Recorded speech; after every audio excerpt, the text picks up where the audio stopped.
হচ্ছে এই দোয়া ও মিলাদ মাহফিল অনুষ্ঠানে সম্মানিত সভাপতি, আশিলা থানা শ্রমিক দলের সভাপতি আবিদুর রহমান পাশান, উপস্থিত আছেন আজকে অনুষ্ঠানের প্রধান বক্তা আমাদের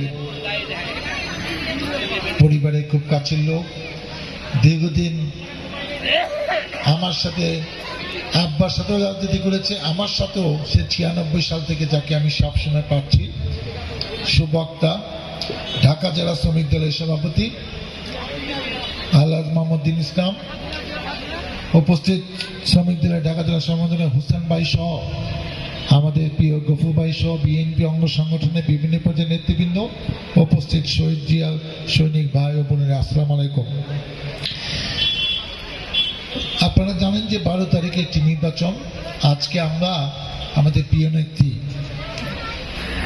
30শে ডিসেম্বর না ফেরার দেশে চলে গেছেন এবং তার মৃত্যু পুরো জাতিকে নতুন করে দেখিয়ে দিল যে সঠিকভাবে যদি নেতৃত্ব দেওয়া যায়, জনগণের জন্য যদি রিস্ক নিয়ে কাজ করা যায়, জনগণের পক্ষে যদি কথা বলে এবং মানুষের সাথে যদি ভালো ব্যবহার করে, সেটারও সম্মান আছে।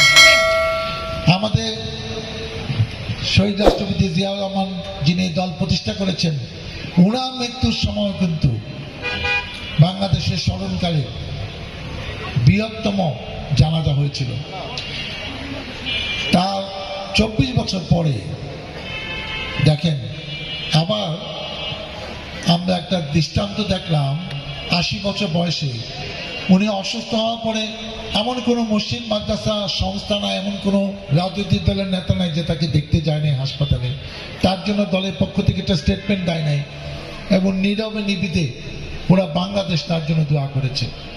তার মানে এমনই গ্রহণযোগ্যতা উনি অর্জন করেছিলেন এই 41 বছরে যে মানুষ মনে করে উনি কঠিন সময়ে বাংলাদেশে হাল ধরেছিলেন।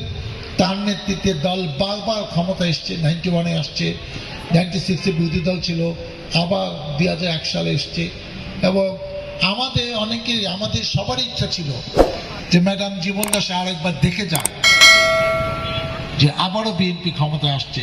কিন্তু 17 বছর শেখ হাসিনা কম চেষ্টা করেন এই দলকে ভাঙার জন্য, এই দলকে ধ্বংস করার জন্য, এই দলের নাম নিশানা মুছে ফেলার জন্য, এই দল যেন আর কোনোদিন ক্ষমতা না আসে। কিন্তু দেখেন সবকিছুর জবাব মহান আল্লাহ তাআলা দিয়ে দিয়েছে। যে শেখ হাসিনা তাকে ক্যান্টনমেন্টের স্থিতি বিজড়িত বাড়ি থেকে বের করে দিয়েছে, জনগণ তাকে বাংলাদেশ থেকে বের করে দিয়েছে। আল্লাহর কি নিদর্শন, আমরা কিন্তু সেটা দেখলাম। এবং আল্লাহ কাউকে সম্মান দিলে সেই সম্মান কেউ নষ্ট করতে পারে না।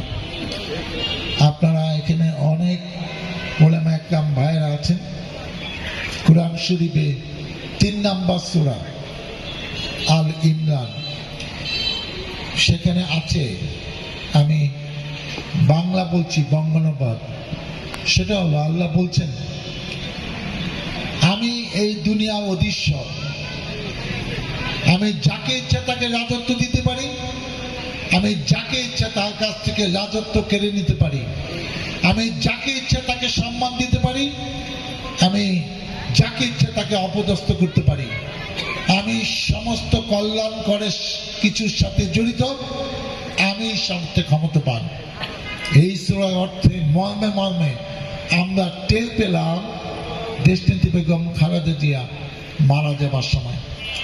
অতএব তার জীবন থেকে আমাদের শিক্ষা, উনার ব্যক্তিত্ব, উনি কাম কথা বলতেন, মানুষের জন্য কাজ করতেন, সাহসী ভূমিকা নিতেন, কাউকে অপদস্থ করে কোনো কথা জীবনে বলে নাই। তা আমরা শুধু মিলাদ করলে হবে না, তার জন্য আমরা সবাই দোয়া করব। আর তার জীবন থেকে শিক্ষা নিয়ে যে পথে আমরা রাজনীতি করি সেটা যেন মনে থাকে। কাউকে বদনাম করে গীবত দিয়ে তার নামে চরিত্র হলন করে বড় নেতা হওয়া যাবে না।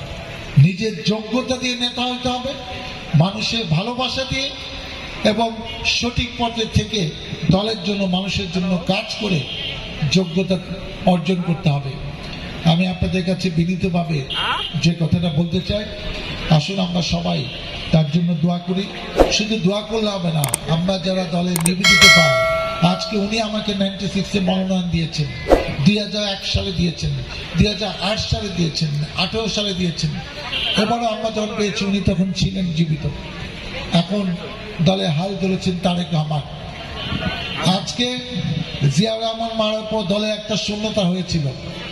ওই 2-1 বছর একটু কষ্ট হলো। দেশনেত্রী বেগম খালেদা জিয়া 84 সাল থেকে দলের হাল ধরে 31 বছর নেতৃত্ব দিয়েছেন। আবার উনি যখন মারা গেলেন, এখন তখন তারেক রহমান এই 17 বছর আমাদেরকে স্কাইপিতে সমস্ত দিক নির্দেশনা দিয়েছেন। আমি জেলা সভাপতির দায়িত্ব ছিলাম, তার সাথে অনেক বিষয়ের মত বিনিময় হয়েছে।